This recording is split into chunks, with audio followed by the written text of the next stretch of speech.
You could spend like $60 or even $100 on the purest, most cutting-edge organic coenzyme Q10 supplement on the market today. You bring it home, pop it out of the bottle, swallow it with a glass of tap water on an empty stomach right before your morning commute. And, well, you might as well just flush that money straight down the drain. Yeah, it's a harsh reality of the supplement industry. Consumers are paying premium prices for these incredibly complex molecules, completely unaware that their own biology is working against them. Right. That, combined with a lack of understanding about how these supplements are actually formulated, is preventing them from absorbing almost any of it. And that is exactly why we're doing this deep dive today. So welcome. We are talking directly to you, the learner. You're the person standing in the supplement aisle, staring at a massive wall of bottles, and just trying to make a smart choice for your body, your heart health, and frankly, your wallet. Today's mission is to cut straight through the aggressive marketing noise surrounding organic CoQ10. We are basing our conversation on an incredibly detailed, exhaustive source. It's a guide by Loran Fabian titled Organic Coenzyme Q10, a comprehensive guide to benefits, sources, and how to choose. It's a fantastic resource. It really is. Okay, let's unpack this, because we need to figure out what that organic label actually means. I mean, is it just a shiny sticker to justify a massive markup, or does it genuinely change the biological impact of the pill? To answer that, we have to recognize that organic in this context is completely different from, say, buying an organic apple at the grocery store. Right. It's not just pesticide-free dirt. Exactly. When you see organic CoQ10, you are looking at a strict governance framework. It is a highly regulated system that tracks everything from the very first carbon atom introduced in the manufacturing process all the way to the final packaging. Wait, hold on. Let's talk about that manufacturing process, because before we can even begin to understand how CoQ10 works inside your cells, we have to look at how it is actually made. That's a great starting point. If I'm holding an organic CoQ10 soft gel, where did it come from? Are companies just like harvesting massive fields of organic plants and squeezing the CoQ10 out of the leaves? That assumption makes total sense, but the reality is far more industrial, and frankly, it's fascinating.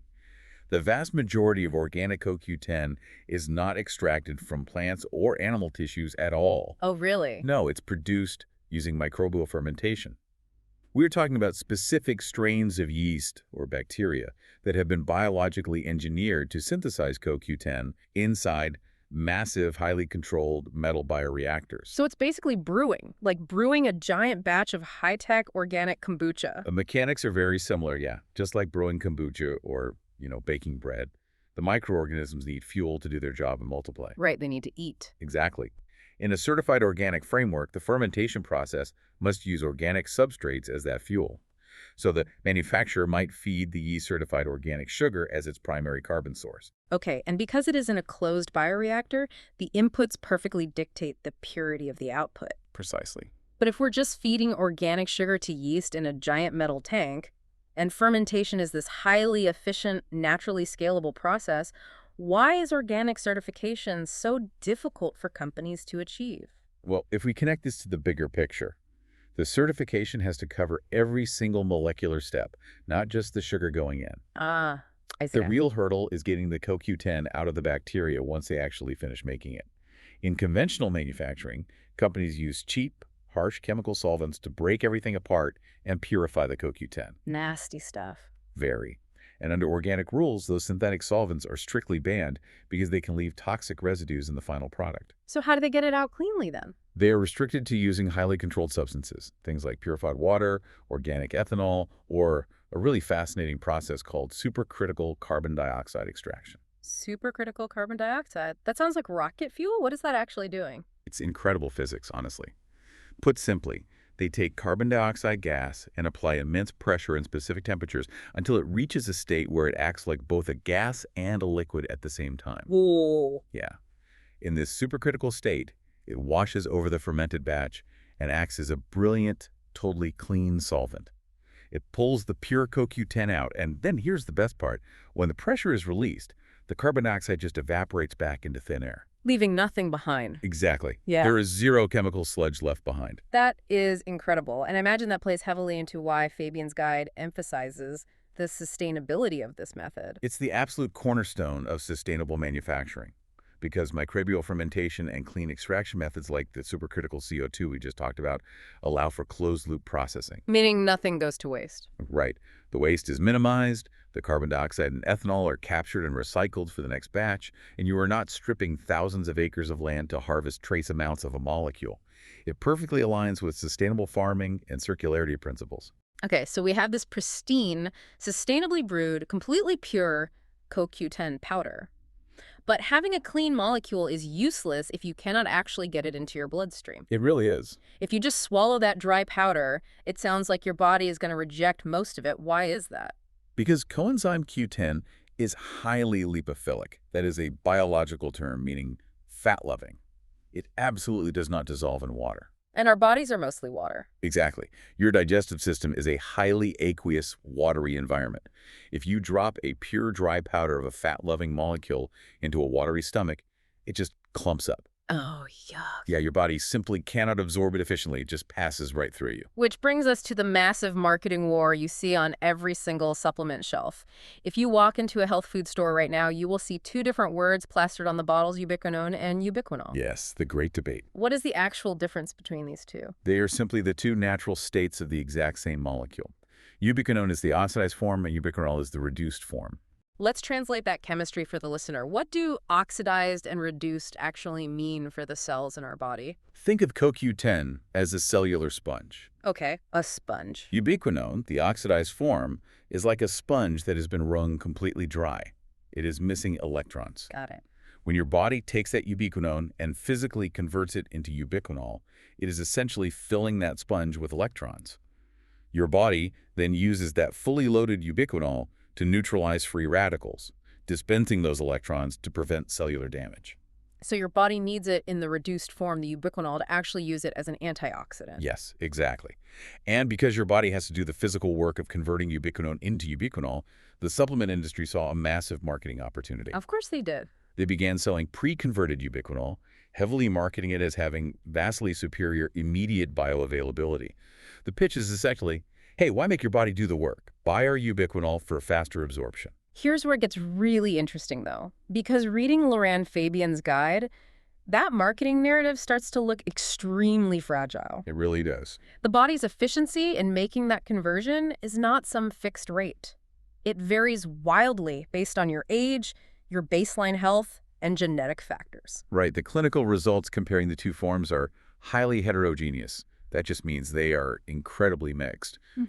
Some studies show that ubiquinol can lead to higher plasma levels in the blood for older populations, people who might genuinely struggle with the conversion process. Makes sense. But in many healthy individuals, the body is perfectly capable of taking the cheaper ubiquinone and converting it instantly. Let me push back on this whole debate then. It sounds like companies are trying to sell ubiquinol as this ultimate active shortcut. They are. But based on the lipophilic nature we just talked about, the fact that it loves fat and hates water, Well, shouldn't we care way less about whether the bottle says ubiquinone or ubiquinol and care way more about the delivery system? that is the absolute key. Taking an expensive, dry ubiquinol capsule seems like buying a Ferrari and driving it on flat tires. You're getting maybe 2% absorption, but if you wrap the cheaper ubiquinone in a good fat, suddenly you're getting 15 or 20% absorption. The evidence strongly supports your Ferrari analogy. The delivery vehicle almost always matters more than the raw chemical form. Wow. Because of those watery barriers in your gut, lipid-rich delivery systems like oil-based soft gels, liposomal formulations, or nanoemulsions significantly improve absorption rates across the board, regardless of the form. Let's break down those delivery systems. What exactly is a liposomal formulation or a nanoemulsion? That sounds like science fiction. A liposome is essentially taking the CoQ10 and wrapping it in phospholipids. Phospholipids are unique fat molecules that have a water-loving head and a fat-loving tail. Okay. They form a protective bubble around the CoQ10 that can seamlessly merge with the watery walls of your intestines. Oh, that's clever. Right. And nanoemulsions take this a step further by breaking the fat in the CoQ10 down into microscopic droplets. By making the droplets incredibly small, they literally sneak right past your digestive system's watery barriers and go directly into the bloodstream. And here is the major catch for the consumer trying to buy organic. If you are paying a premium for an organic product, those highly complex delivery matrices, the phospholipids, the emulsifiers, the carrier oils inside the soft gel, They must all be certified organic too, right? Absolutely. You cannot just take beautifully fermented organic CoQ10, float it in cheap, conventional, pesticide-laden soybean oil, and slap an organic label on the front of the box. That would defeat the whole purpose. Completely. The organic integrity has to be preserved through the entire life cycle of the product. The carrier oils must be organic. The gelatin or vegan shell must meet organic standards too. Okay, so we understand the biological brewing process. We know we need to ignore the dry powders and get it wrapped in organic fats to bypass the watery gut. Now, let's assume the nanomulsion worked. The CoQ10 is circulating in the blood. What does the clinical evidence actually say it does once it is in there? Specifically for your heart, which is like the #1 reason people are looking for this supplement. What's fascinating here is that the clinical data, which the guide reviews thoroughly through 2026, spans several critical areas. We're looking at cardiovascular health, statin-associated muscle symptoms, migraines, and general antioxidant protection. But we have to look at this data without the rose-tinted glasses of supplement marketing. Exactly. The supplement industry loves to throw around the word miracle. They want you to think this is a cure-all. Right. But the clinical science uses very different terminology. They use words like modest. Modest. Yes. In cardiovascular health, randomized controlled trials do report real improvements in specific biomarkers. For example, they see modest improvements in ejection fraction. Ejection fraction being the measurement of how powerfully your heart muscle is pumping blood out to the rest of the body with each beat. Correct. And they also see improvements in endothelial function. Which is what exactly? The endothelium is the delicate inner lining of your blood vessels. When it is functioning properly, your blood vessels can flex, relax, and dilate to manage blood pressure. CoQ10 helps protect that lining from oxidative stress, allowing it to function more efficiently. But Fabian includes a really grounding quote from an independent cardiovascular consultant in the guide. They state, CoQ10 may offer modest cardioprotective benefits in specific patient groups, particularly when used as an adjunct to standard care. The operative word there is adjunct. It is a wingman. It is not the primary hero replacing your doctor-prescribed medication. Not at all. It is substitution therapy, designed to support the system.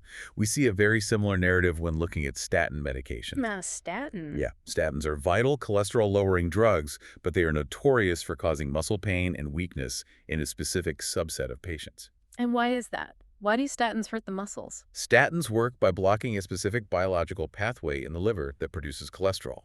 Okay. The problem is that exact same pathway is also responsible for producing your body's natural supply of CoQ10. Oh, wow. So by lowering your cholesterol, the statin inadvertently depletes your CoQ10 levels, which deprives your muscle cells of the energy they need, and that leads to pain. Which is why cardiologists often recommend taking a CoQ10 supplement alongside the statin. Yes. Several robust studies suggest CoQ10 supplementation can offer potential relief from that statin-induced muscle pain, which is critical because it helps patients actually tolerate their life-saving statin medications. Right, so they don't just quit taking them. Exactly. But again, the findings are not a universal miracle. It provides significant relief for some and minimal relief for others. Let me ask you the million-dollar question then. If the clinical results are modest and they vary so much depending on the person, is paying extra for the organic purity actually moving the needle on these clinical heart outcomes? That's a great question. Like, does an organic soft gel make my ejection fraction better than a conventional one? No, the organic purity does not magically amplify the biological effect of the CoQ10 molecule itself. A molecule of CoQ10 is a molecule of CoQ10. Okay. What the organic certification does is remove the negative variables from the equation. It lowers your risk of ingesting industrial solvent residues, heavy metals, and synthetic pesticides. Got it.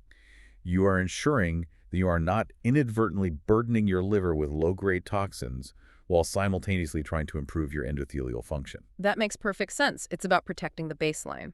Now, when people hear the word modest, human nature kicks in, and the first instinct is usually, well, if it's modest, I'll just take 10 times as much to force it to work.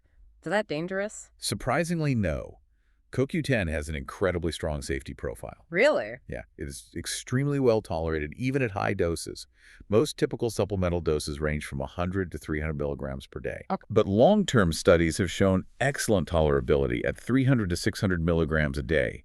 And clinical trials have even pushed that up to 1,200 milligrams a day in specific neurological contexts without causing serious adverse events. Wow, 1,200. Major health agencies haven't even established a tolerable upper intake level because the toxicity is just so low. However, the guide explicitly warns about pharmaceutical interactions. Yes, that is vital. If you are taking anticoagulants, blood thinners like warfarin or specific lipid-modifying therapies, CoQ10 can alter how those drugs work. Yeah. You absolutely cannot just start swallowing massive handfuls of organic CoQ10 to boost your heart health without having a serious conversation with your doctor first. The need for personalized medicine will always outweigh blanket health claims. Okay, so we know how it's made safely, we know it needs a lipid delivery system, and we know the heart benefits are real but require a targeted adjunct approach. But none of this matters if the listener is standing in the supplement aisle right now getting completely fooled by a label. How do we actually buy this? Let's build a practical consumer guide. So what does this all mean for the shopper? Let's start with dosing and timing.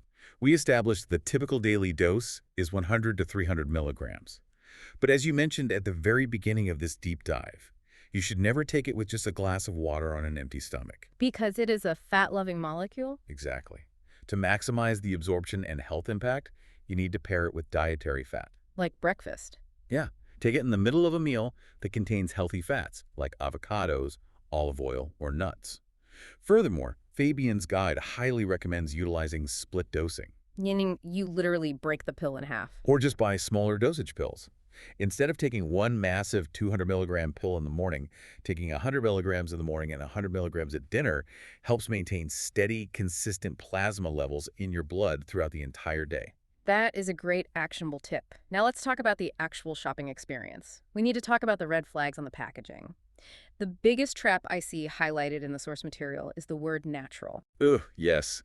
Natural is perhaps the most legally meaningless, highly manipulated word in the entire supplement industry. It's everywhere. It is a marketing distraction designed to make you feel good.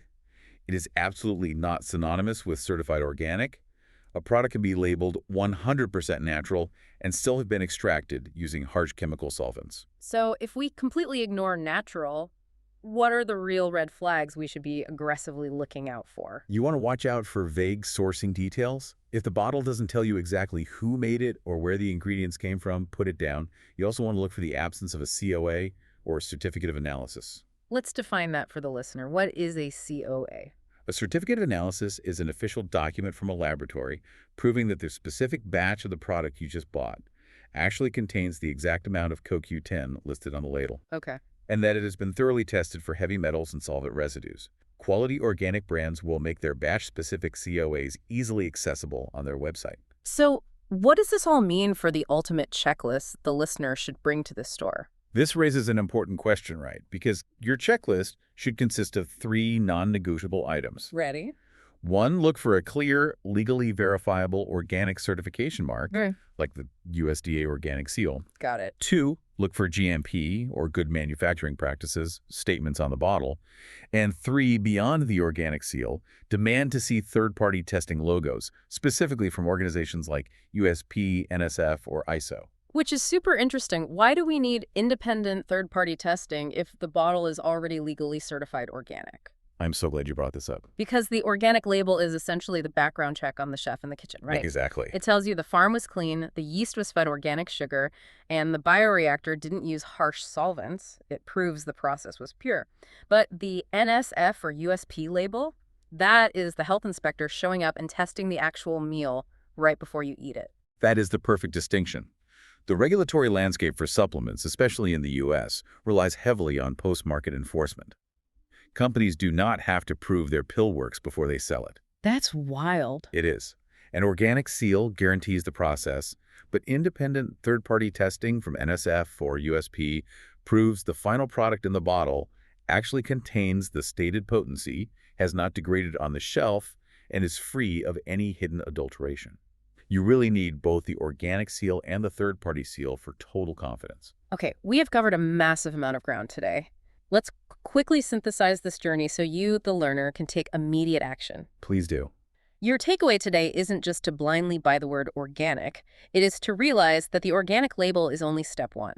You need a clean, sustainable process, which we learn comes from microbial fermentation. Yep. You need a smart delivery system, meaning you must buy it wrapped in organic lipids, and you must take it with a dietary fat so you aren't flushing your money away like a Ferrari on flat tires. Love that analogy. You need to understand that it is a powerful but modest adjunct for your heart health, not a magic cure.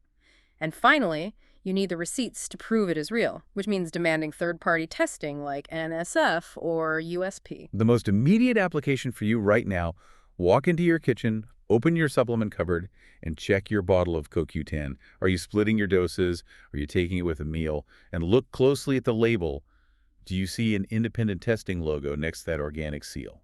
Before we wrap up, Lauren Fabian's guide touched on some emerging market trends that I think leave us with an incredible, slightly futuristic thought to chew on. Yeah, the market is rapidly evolving beyond just static labels. We are moving toward varied narratives of absolute traceability, driven by technologies like blockchain and batch-level QR coding. Imagine a future, maybe just 2 or 3 years from now, where before you swallow your morning supplement, you pull out your smartphone and scan a QR code printed right on the cap of the bottle. Instantly, a dashboard appears. You see the exact certified organic farm where the sugar substrate was grown. You see the precise bioreactor facility where the yeast fermented the CoQ10. You see the exact third-party laboratory with a timestamp that tested the very pill you are holding in your hand for purity and potency. Consider how much more confident you would be in your daily health choices if the entire supply chain, completely transparent, unalterable, and verified by blockchain, was sitting right there in the palm of your hand. It forces total accountability on an industry that has historically hidden behind the murky waters of marketing. It completely changes the game. It brings us right back to the beginning of our conversation. You wouldn't accept a tag on a wool sweater that lied to you about the fabric. We are finally approaching an era where the supplement aisle might be just as precise. We are no longer blindly trusting a shiny natural label. We are demanding the biological mechanisms, we are demanding the right delivery systems, and we are demanding the receipts. Keep questioning the labels on your shelf. Thanks for joining us on this deep dive. Until next time, stay curious, demand the data, and keep looking under the hood.